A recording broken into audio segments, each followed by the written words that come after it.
What if the biggest thing from holding you back is not believing in yourself enough? In this powerful and honest chat with Karen Green, former Tesco and Boots buyer, she shares her raw truth behind success, reinvention, confidence, visibility, and why so many brilliant women still struggle to sell themselves. From bankruptcy to personal loss to becoming a best-selling author, speaker, business growth expert, Karen's journey is inspiring, relatable, and packed with practical wisdom that you can apply immediately. If you've ever doubted yourself, hidden your light, or wondered if it's too late to start again, this My Wellness Spring conversation is for you.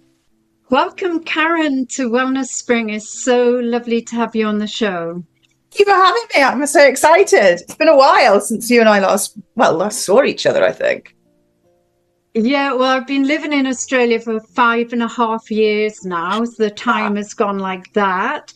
And I was thinking today when we last saw each other, and it was when I came back 2 years ago for a holiday, and Margie, our communal friend that I used to run Internations with, and many other things, she kindly invited us to her house for a meal and a walk in St. Paul de Vence. So that's right. I remember, and it was a very hot day, and I definitely didn't have the right clothes for it. I was very overdressed. Yeah, so for the listeners, Karen and I met in France many moons ago, and I actually went to her very first book launch in her apartment in Antibes, where she was living at the time, and it was just a wonderful event, and the recipe for success. And you've since launched another book, which we'll get into. But before that, can you please tell the listeners where you were born, your parents, what it was like growing up? And we'll see where it takes us. Okay, thank you. Thank you for having me on. Yes, so I was actually raised in Newbury, which is west of London, about 60 miles west of London. My brother actually still lives in the family house, which I find quite amazing. I think he's spent 65 of his 67 years in the same house, which is quite remarkable, especially for people like you and I who've done a bit of traveling and are probably more move around a little bit more. So yes, I grew up in Newbury with my brother and a cat and my parents, and then I went to university in Manchester and studied business studies with retail. My father managed a department store, so I do kind of say, certainly in the first book, when I wrote the introduction, I was born into retail. So at the age of 5, I've got a picture of me doing a catwalk show of the children's clothes that they used to sell. And then obviously as I got older, I went and worked as a Saturday girl. I don't think they have Saturday girls anymore. That's not quite the right phrase. But anyway, that's what I used to do, work on Saturdays with the store. And then when I left university, I went into grocery retail. So I started as a trainee buyer at Tesco's and then moved on to Boots the Chemist, which is obviously a big pharmacy chain in the UK.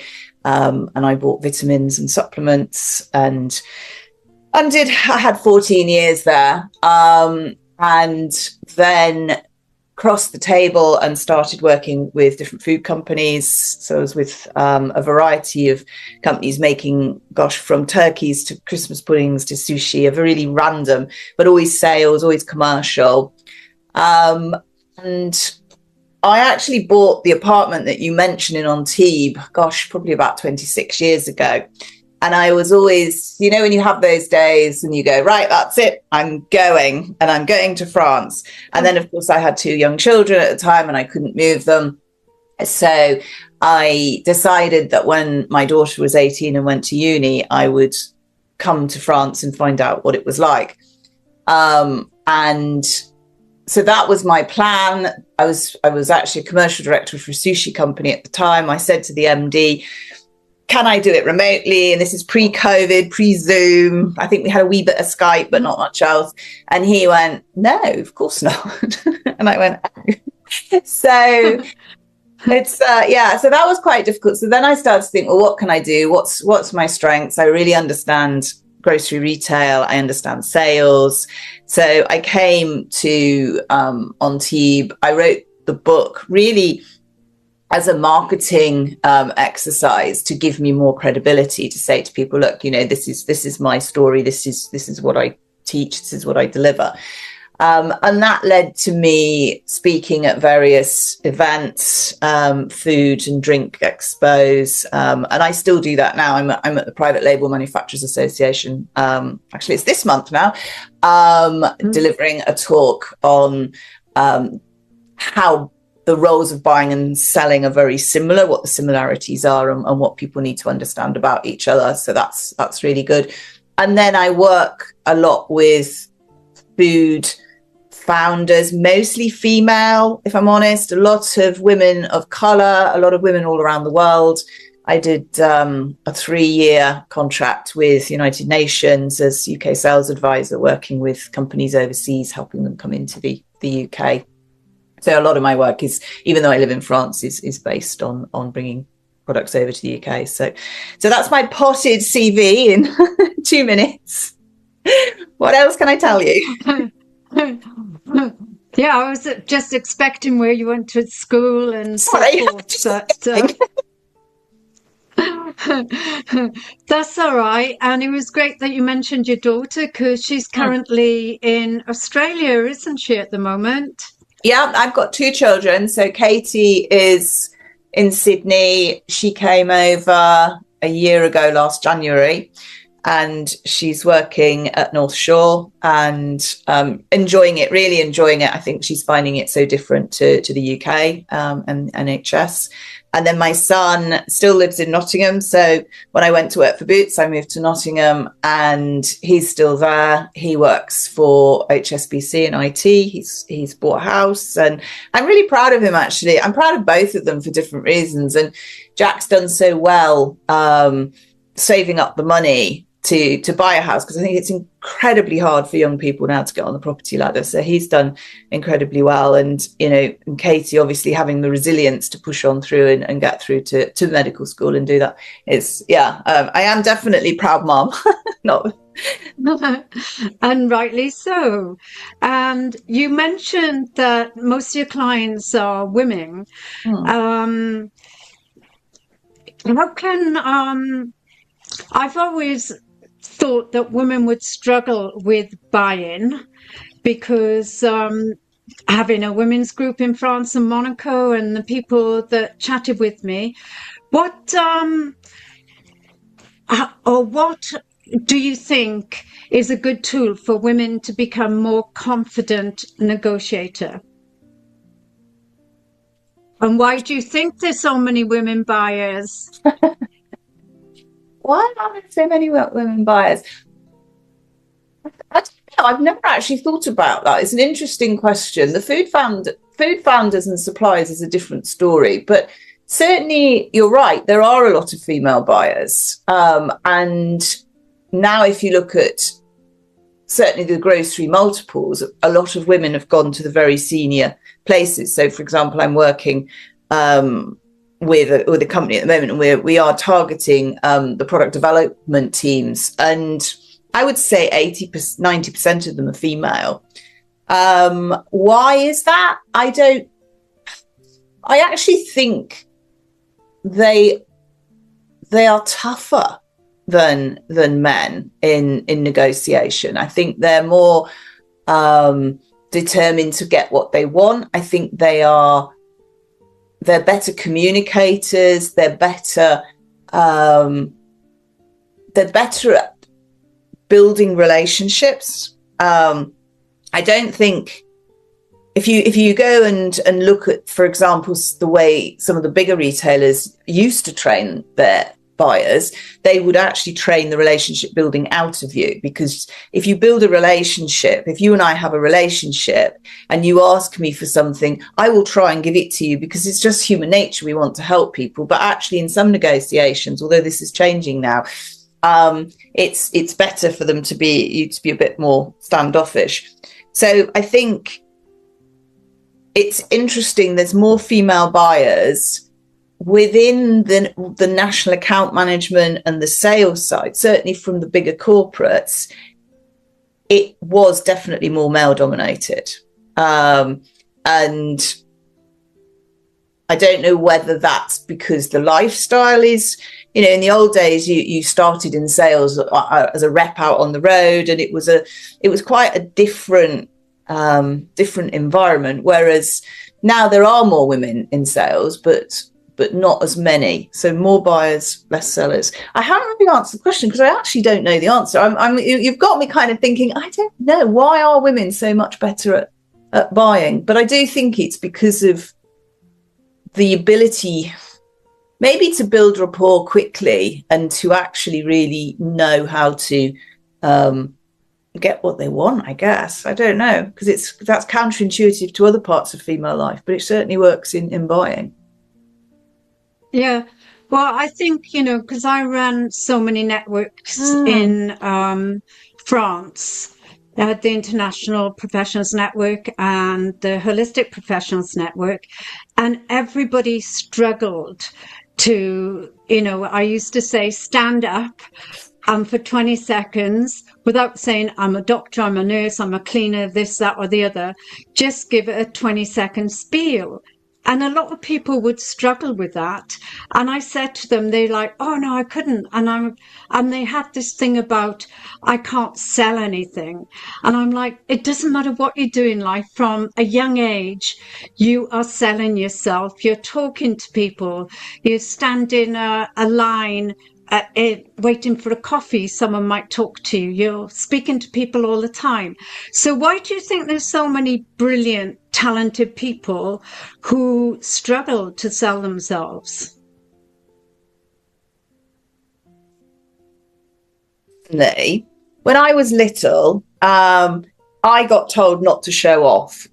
And it's a thing that stayed with me all my life. Don't show off. So if you're told, and again, I think this is more women than men, not to show off, not to own that space. When you come to stand up in public and speak, I've just started working in a new mastermind, and there's 10 women on it, and I would say 7 were really good. I wasn't feeling great, and I was okay. And then there were 2 that were apologetic because they'd listened to the others and said, oh my gosh, I haven't got any of those, you know, and so apologetic. And I think it is because we're not taught to do that at an early age. Don't get me wrong, my mother encouraged me. She said, go out, do whatever you want to do. But as that small, precocious child, being told don't show off, kind of, for me, then transformed into not being able to blow my own trumpet, as it were. And even now, having, you know, I stand up on stage, I've got a history of success, it's still really hard to go, right, you know, I can do all these great things. And I think it does go back to this imposter syndrome, and that whole area where women don't feel as empowered and strong as men. And also, certainly in the female founder world, that's reinforced. So if you, for example, you look at the percentage of investment, I think it's 4% of women get investment in their businesses, whereas men obviously form the other 96%.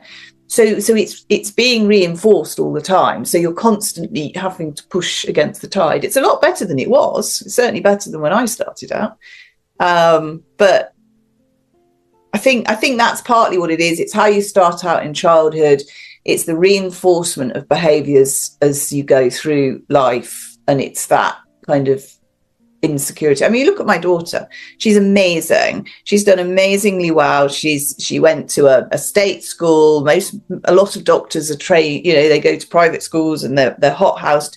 She went through a normal system. She did amazingly well. She went to UCL, which is one of the best medical schools in the UK. She's got a great job. There's still a bit of anxiety, a little bit of worry. She should be out there. I don't know. It's a frustration for me. It is, for both myself and other people, other women. So what tips could you give to help women to pitch themselves better, for example? Because I think many women make big mistakes when they are trying to pitch themselves, which you hinted about. I think all the principles. So I obviously work with food businesses and food brands, and all the principles that you have about marketing a brand apply to marketing yourself. So I think you need to start with, what am I good at? What do I want to be famous for? What are people going to, if you're marketing yourself for business, what are people going to pay you for? Because that's important. And what makes you stand out against other people? So you start with that principle. What's the essence? What's your unique selling points? What makes you great? And that's hard work in itself. And sometimes I think it's good to have a coach. And I've had several coaches through my life to draw that out, because I think if you are hiding your light under a bushel, it takes a bit of work. And then you've got to think, well, who am I? Who do I want to, you know, if you're standing up in a room, think about, well, what do I want to get out of this? Because, you know, you might be standing up to present, to get investment. You might be standing up to sell a product to somebody. You might be standing to sell your services, or you might just be standing because, you know, it's like one of the lovely lunches you and I used to go to, and you're just sharing, this is who I am, and I'd really like to be friends with you, because, you know, it's not all about business. And I think once you get to there, it's then thinking about, well, what's the one or two things that you want to continually be getting across, and you practice them. So, you know, for me, I have a strong commercial background. I've been both a buyer and a seller, so I can see both sides. I've worked successfully with businesses. I've done some great turnarounds. I've written a couple of books. I speak. I've won awards. That's quite uncomfortable for me to say. I'm waiting for you to go, yeah, all right, what? So even just doing it there it's a little bit uncomfortable. And then the other thing I would say is practice. Because the first time, I remember the very first time, and this is when I was still at uni and I was doing a summer job, I had to ring people to sell them something. I was working for Cranfield Uni. It took me all morning to make that first call. All morning, because I kept going, oh, I won't do it. And then I wrote something down to say what I say. And then I go, and then finally I went, right, okay. And then the third call, the fourth call, the fifth call, it gets easier. So practice, whatever you're going to do. And yeah. It's interesting that you mentioned practice, because that was my 3 Ps that I used to say to people at the networking event. You know, you can look in the mirror and talk to yourself and practice that 20-second pitch. So at least you're confident when you're saying, hi, my name is blah, blah, blah, blah, blah. You know, it's out there and the ice is broken and you can go for it. It's like a weight off my shoulders. And what people forget is that everyone's there to hear and learn from you, and they won't know if you make a mistake or if you're making up a complete story. You know, they're just there to hear from you and they're supporting you, but we get so worked up about it. So I'm just wondering, you've reinvented yourself multiple times. What did that really take behind the scenes? I think for me, the thread that's gone through all of my career has been learning.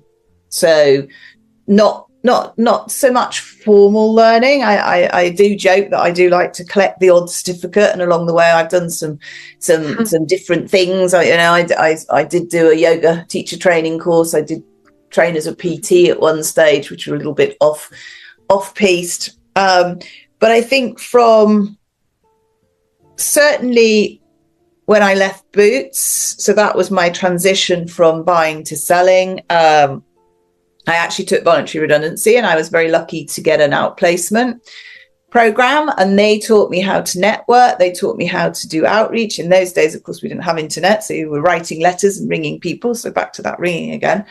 And then when I decided the main kind of pivot, I suppose, for me was coming to France and doing the consultancy business. That was getting a book coach. So there was a lady called Mindy Gibbons Klein, who was the book, or still is actually, the book midwife. She coached me on writing my first book. And I had other coaches and other masterminds that helped me launch courses, that helped me understand how to do my own marketing, how to, I don't know, do a newsletter, things that maybe now people feel is sort of almost second nature. But at the time, it was just like step by step by step.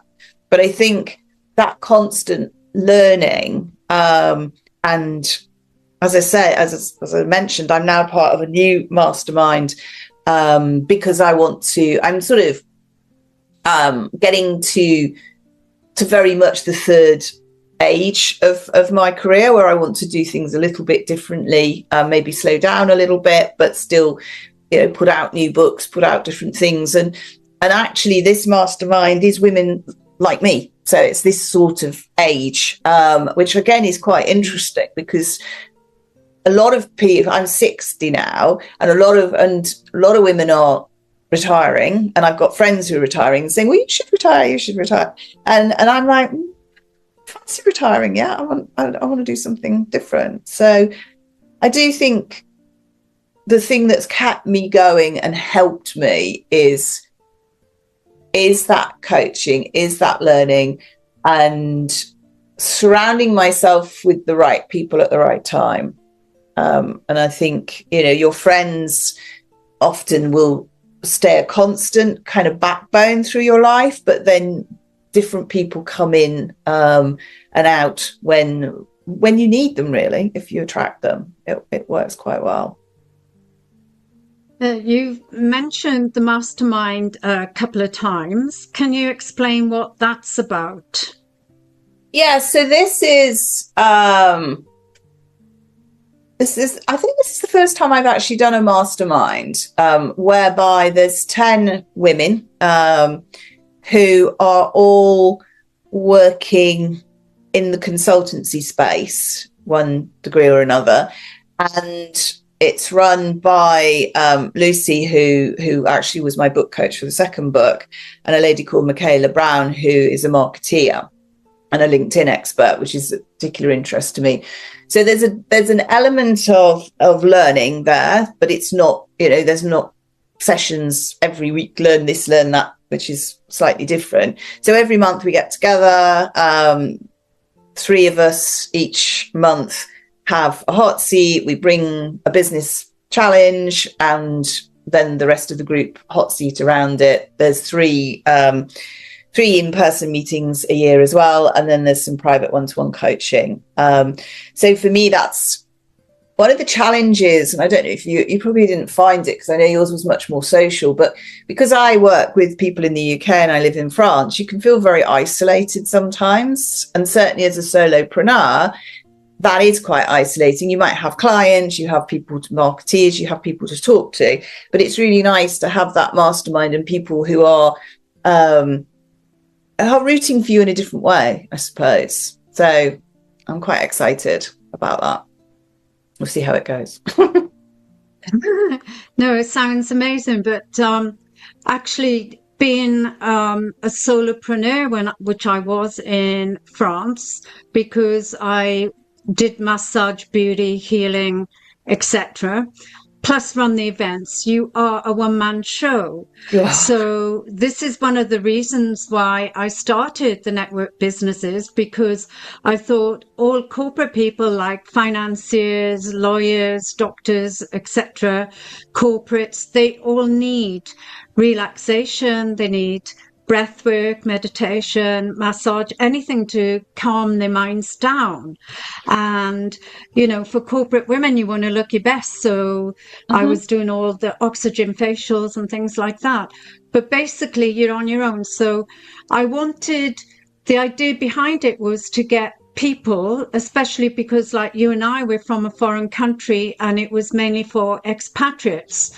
It's for the corporate people to share their services because, as individualpreneurs, we all needed someone to do our accounts, our tax. We might need a business translator, and the rules in a foreign country are always different from your normal country that you came from, and the list goes on. And then in return, they could have the wonderful yoga, which you mentioned, and different services. So, yeah, and also people, struggled with selling themselves. So I was wondering, what are your thoughts on how can you sell authentically without feeling salesy? Of it is you touched on it in terms of people need the service, and I think if you can start with thinking that you're actually there to help somebody, then what I teach for, say, for example, next month is this month actually is the exhibition. Don't start by selling yourself. Don't start with your 30-second pitch.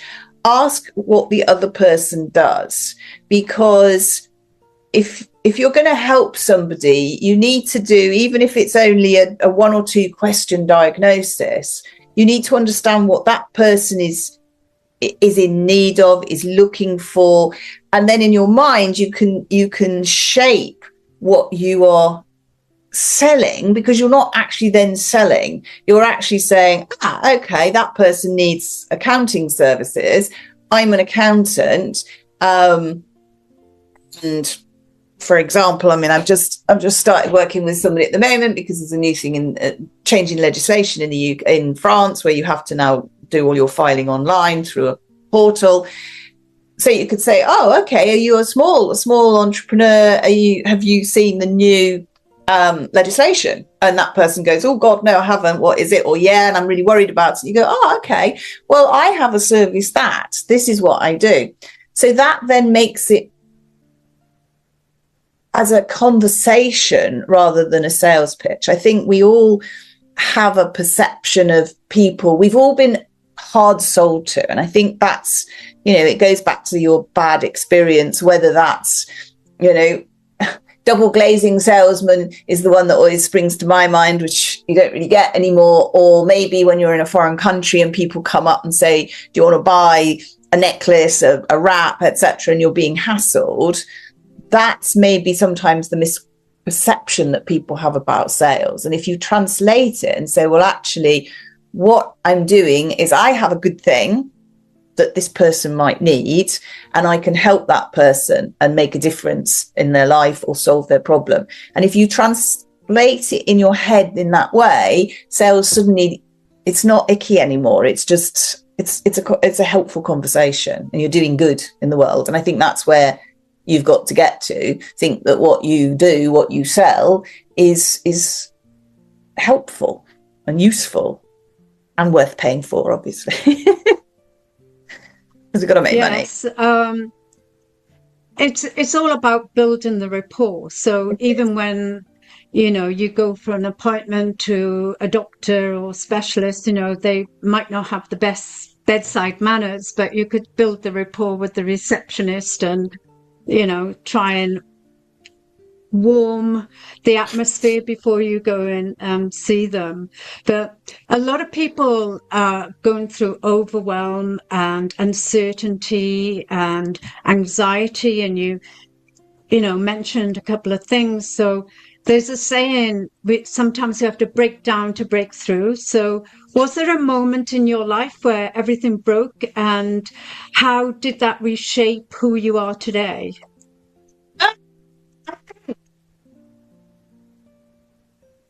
I think I'm just trying to think. I think I've probably had a couple of times in my life where I've sort of really broken, as you say. The first one would have been I was 21 when my father died, and I'd done well at school. I'd done well at university. I got to work to Tesco's, and then I had a real tough year, probably 2 years actually. So my father died. I was upset, but it didn't really come out. I don't think I dealt with the grief. Then I moved to Nottingham to work for Boots. Within 3 months, I was on probation, and they had me in and said, "Oh, you're not doing a good job. You've got a month to improve, or you're out."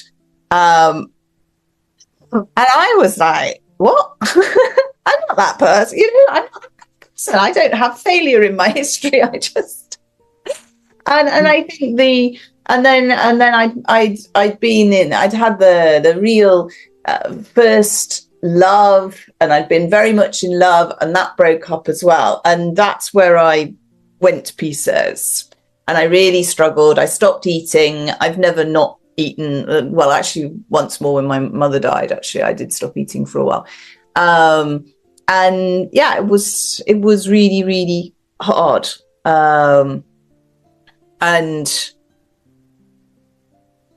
at that stage, I wasn't aware, I think, of the amount of support and self-help that's around. So what actually happened for me was I ended up because I split up from my boyfriend. I bought this little house which I couldn't afford, and I rented a room to an American calf. And I don't know, I do believe, and I'm sure you do as well, that we're sent people when you're in trouble. And I think she came. I think she was sent. So she stayed with me for about 6 months. And as I emerged, and it was nothing to do with me, she left. And I just thought, that's really interesting that people drop in and then they go. That was a hard time for me. Disturbance. I'm sure many people can relate to that. So if someone feels stuck or overwhelmed or afraid to start again, especially in their midlife, what would you say to them to honestly help them to, start a new career, for example? I do help women in this position. They're often women who I've known in previous lives, and they get to a point and they go, "Oh," or they're coming out of corporate and they're like, "How have you managed to do?" Because I've been doing this for 11 years, which is quite a long time for consultants, solo consultants like me, to just keep going. And I think I alluded to it earlier on, but I think there's 4 circles, and I always kind of get this a bit like the 7 deadly sins. I always lose one, but it's, what are you good at? What do you love doing? What can you, what's someone prepared to pay you for? What's unique that there isn't? And I think the what is unique is a really difficult one, because I know when I started writing both books, actually, I was like, "Oh, there's no book like this." And like Recipe for Success, I remember thinking, "Oh, that's a great title." And then I went online and I was like, "Oh, someone's already written it." and that's really quite frustrating. So actually working on who am I? What am I good at? What's my purpose? What gets me up in the morning? What do I love doing?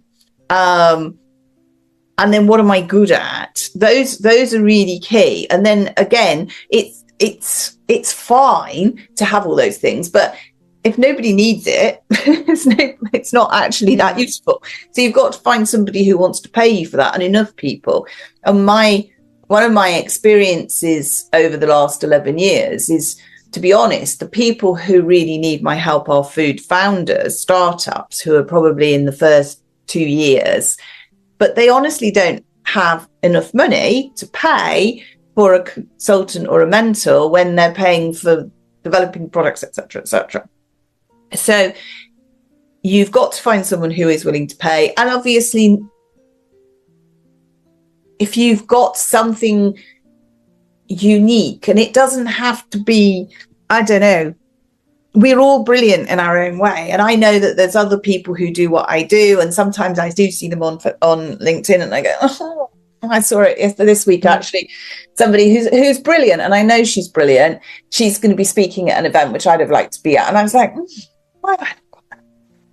But I know what her strengths are. I know what my strengths are. And I know that they're complementary and there's room for all of us. So I think that's what I would advise. And I would advise it's useful, even if you just, now we have AI. I was going to say get yourself a coach, but we do have AI. Even AI, I've worked with ChatGPT quite a lot on honing down my messaging, my unique sales proposition, etc. And ChatGPT is if you ask it in the right way, because I know I was listening to a program about the negativity and the rabbit holes people can go down and end up quite badly damaged by ChatGPT. For me, ChatGPT is very positive, and it's like, wow, this is really great, Karen. This is totally online with your mission and da da da da da. And if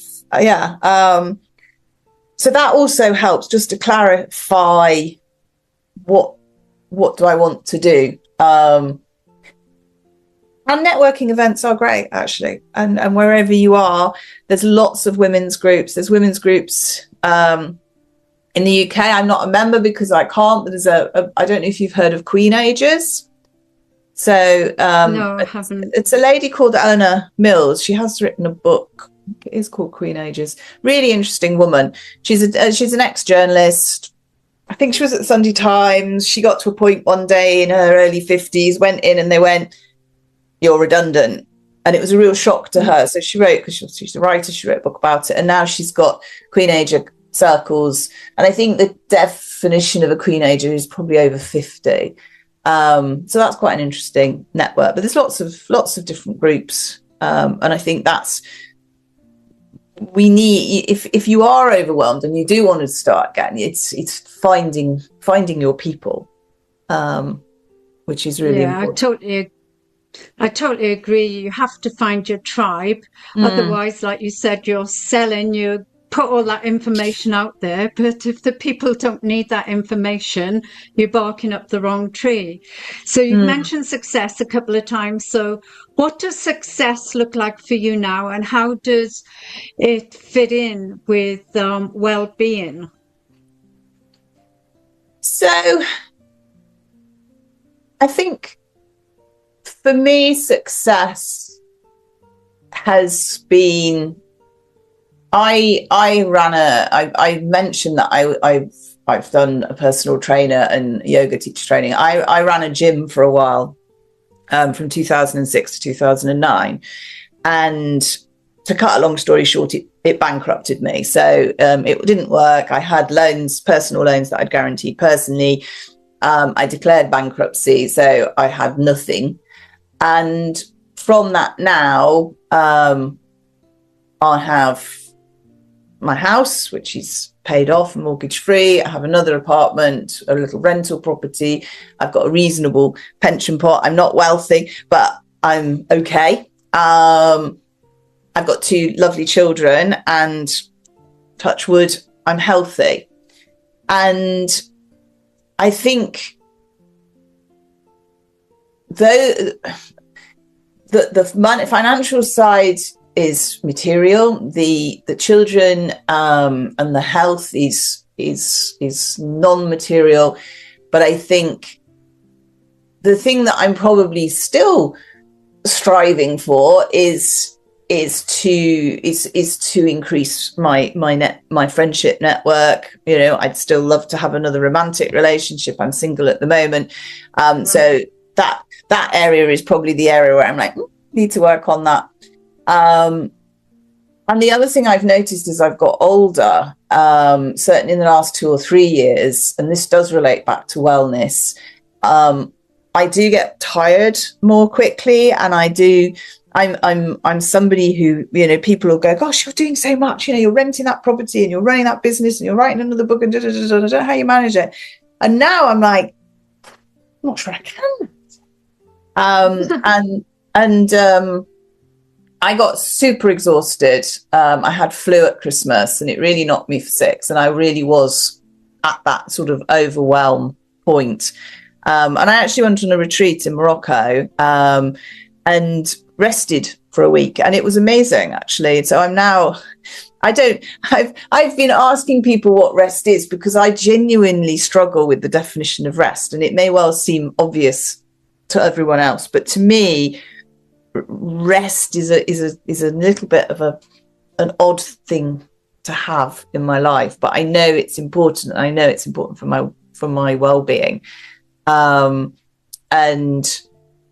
I think success going forward will be learning to be more balanced in my approach, and take things a little bit easier, because I am incredibly, I think, but there were all sorts of competencies, definitions, and one of it was achievement motivation, and I think that probably that's probably my key competency, but it's also probably one of my downfalls because I'm always thinking I've got to achieve something. And you don't have to, not every day. It's okay. Yeah, I struggled when we first came to the farm, because, you know, you're running events all the time, you're always doing, and I can relate to having about 4 or 5 businesses and different things happening at the same time. But there's a saying, if you want something done, give it to a busy person, because that's true. You know, you just tend to get on with it and get things done quicker and smarter. And I think mindset has a lot to do with things, because it's the way we look at things, you know. So you've hinted on it. So what mindset shifts helped you build your own business? I think if I go right back to when I was at Boots, I was on a course. They used to love courses in those days, early 90s. And we had to do something, I don't know, build an igloo or something corporate. Anyway, and somebody said to me, because we were struggling to get it done, and he was like, it's fine. Whenever I have the Boots group, they always get stuff done. It always gets done. And certainly in the running my own business stage of my life, there have been times where I'm kind of, you know, oh God, how am I going to do that? I'm not going to get it done. I can't do it. And then I go back to that mantra of, you will get it done. You always get stuff done. It will. And that's incredible mantra to have in the back of your mind. And I think the other thing which I use, and I'm facing some challenges, not personally, but friends are facing challenges. And my kind of well, 2 things really. One is things always sort themselves out, although now I'm looking at people who are facing health issues, which I don't think will sort themselves out.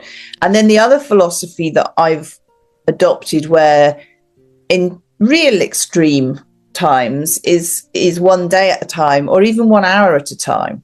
Because I think when we become very overwhelmed and traumatized and then stressed, and then our coping mechanisms go awry, the thought of how am I going to sort out the weekend becomes too much. So you just actually break it down and you get much more granular. You say, well, actually, what am I going to do in the next hour?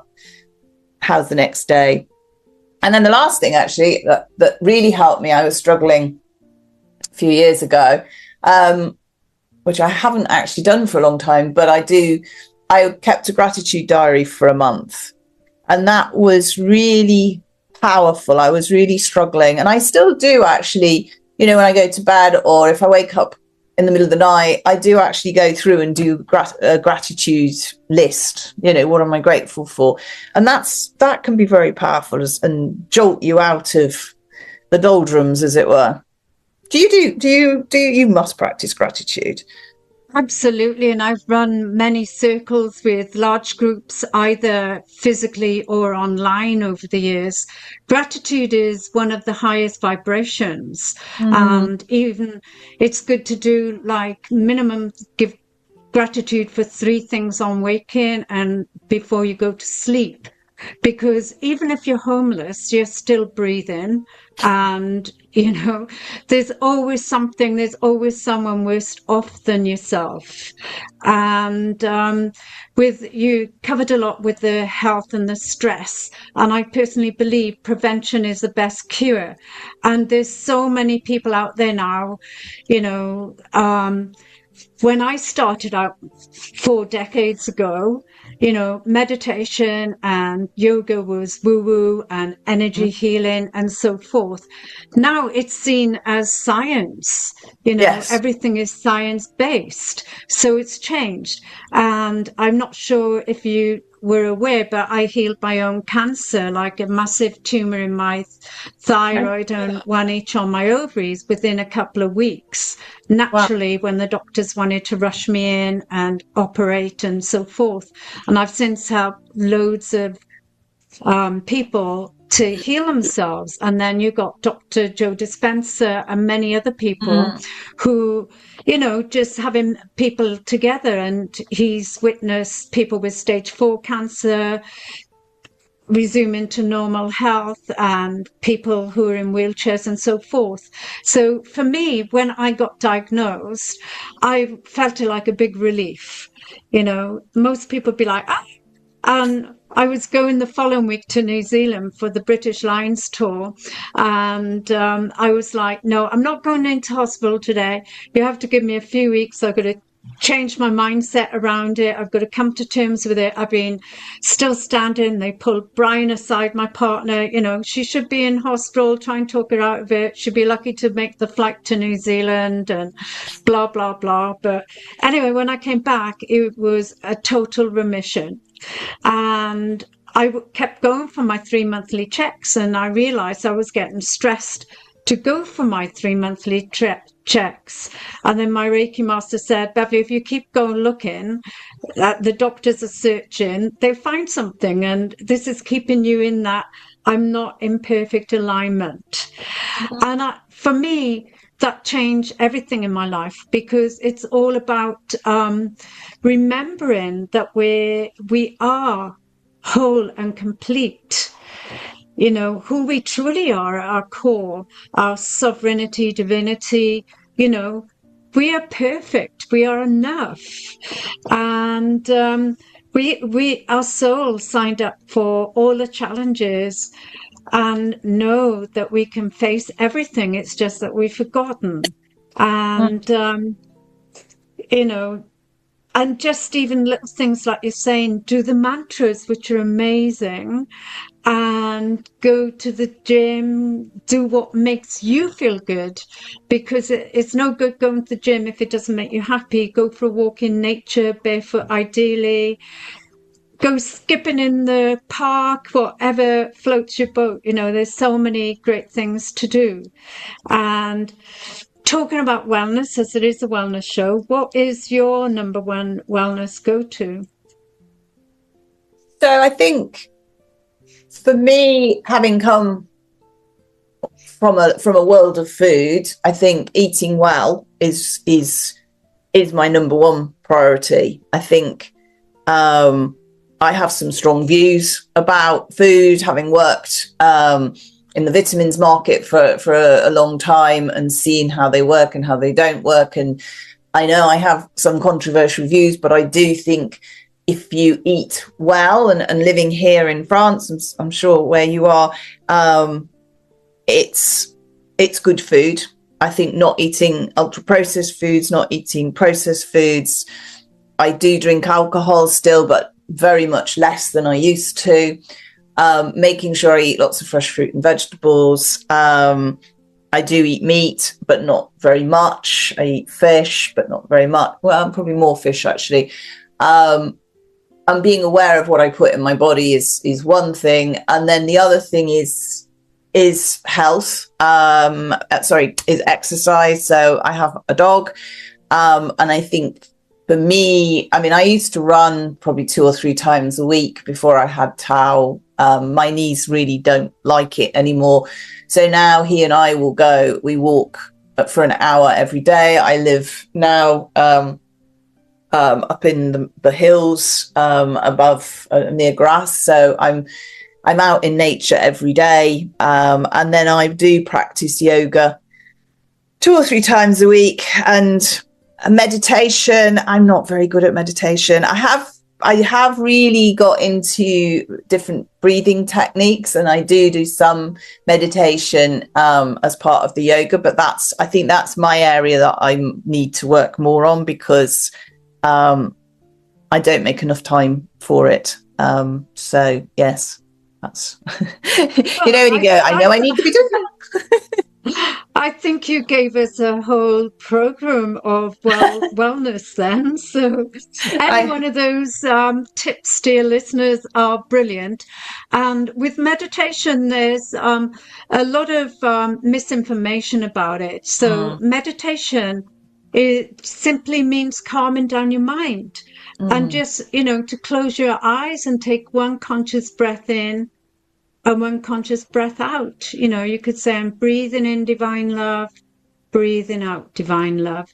That's enough to calm and relax your mind and change your mind shift. So yeah, you definitely, if you don't think of your breathing exercises as meditation, you are meditation. Think in that box as well. Yeah. And just before we close, if there was one thing you could do to change the world or make a difference in the world, what would it be?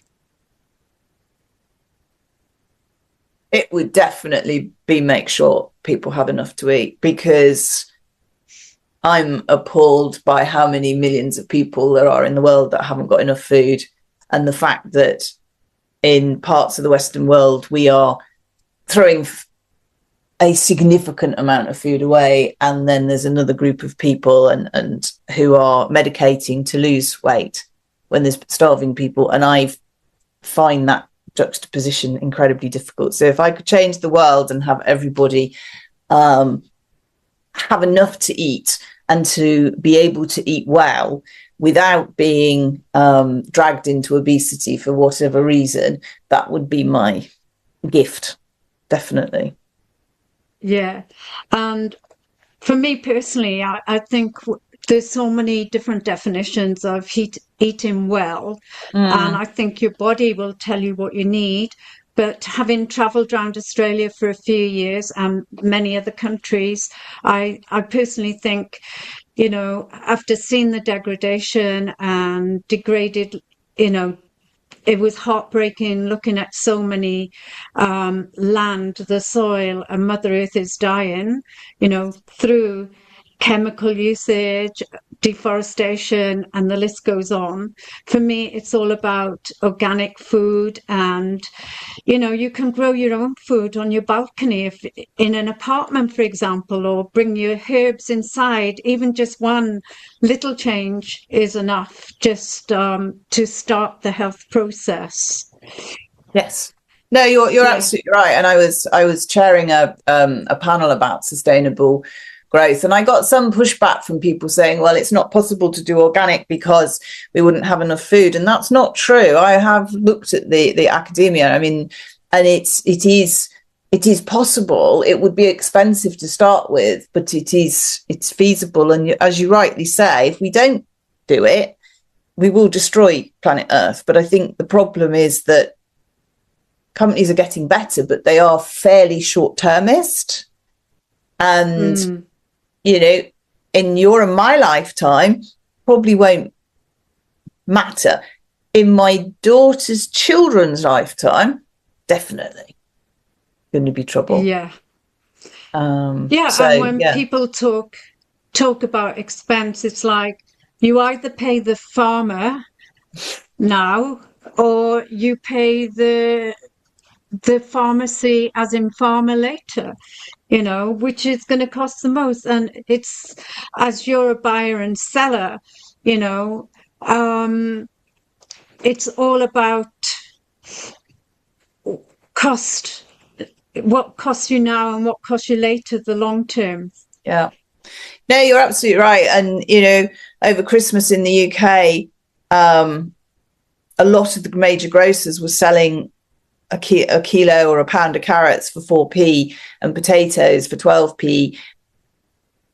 That is so wrong. I feel so strongly about it. I understand it. I mean, in some ways it's great. Yes, maybe it gives cheaper food, but you're not actually paying the proper money for that food. Anyway, I could talk about that all day. It's an area of passion.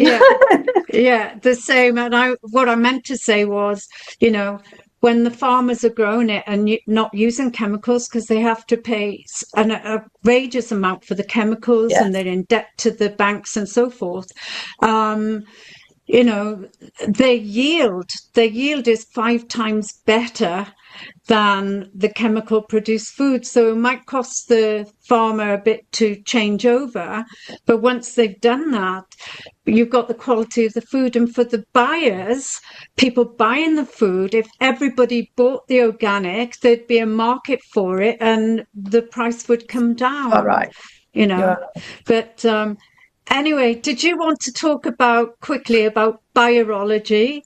And I'm also fascinated about your Friday Accelerator podcast.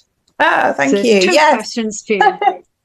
So Friday, I started the podcast coming up 6 months ago, and it's monthly at the moment. We might increase it to a bit more frequent, but I'm interested in how business owners, and it's mostly women that I've interviewed. We've had one man, so I can't say it's all women, but mostly women who have started businesses and have been successful. So they've got to a stage where they're either got their own factories, or they've got someone else making it, but they're in the major grocery retails.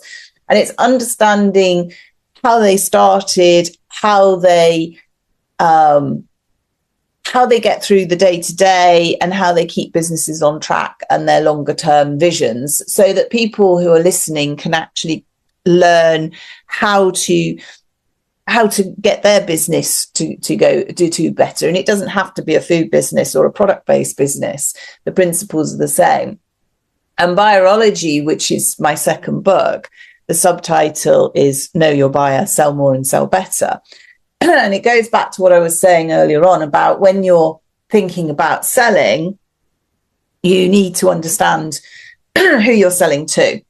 And that analysis of who your buyer is part of the matrix. So I created this Buyerology matrix, and it's a 3x3 matrix. And basically it looks at and it is about business to business selling more than business to consumer, although the principles are the same.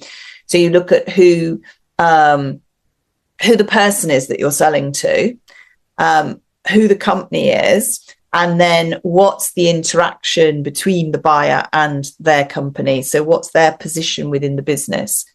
And then we look at fixed and flexible things. So things that are fixed that you can't change. So for example, I talk a lot in the book about personality. So how do you analyze somebody's personality so that you can understand how to sell to them, but not what to sell them to, how. So different techniques for different personalities, which I think is really interesting. And then more flexible things in terms of what can you change? So what can you influence? So what do they think of you? You talked about building rapport. So how do you build rapport with somebody? And then on the company side, which I think people would probably do better, what's that company's mission and values? You can't really change that. But then sometimes, and certainly if you're selling larger product ranges, what can you do differently? So good example of that is I work with a pet food company actually who had chilled pet food. And we were thinking about, well, how do you sell chilled pet food in an ambient fixture, so a fixture that's got no chillers, or do you put it with the real food? Or it's an interesting dilemma. So the book, really, the first half of the book is explaining why you need to adapt, because we all buy differently, and then how to do the analysis, so you've got the data, and then how to change the way you sell so that then you are selling better, because ultimately that does mean that it takes away the ickiness of selling, and it actually makes it a pleasure, because you're building the rapport. You're not having the stress of somebody going, oh, I'm not interested, I don't want to buy from you. So those are the two things that I'm working on at the moment. And then with the Friday Accelerator, I haven't mentioned this to anyone yet, but I am going to launch my own mastermind in September to work with food founders to help them to grow their businesses. And that's more marketing over the summer for that one. But yes. Wow, congratulations. Thank you. Lots to do. Just to add to your busyness, you're doing a mastermind. And so I'll leave all your links in the description on this podcast, and just want to thank you for giving up your precious time and sharing your amazing words of wisdom and all those wonderful tips that we can start using straight away. So thank you so much. Thank you for having me. It's been a real pleasure. And thank you to the listeners for supporting this channel, and definitely reach out to Karen if you need any more advice.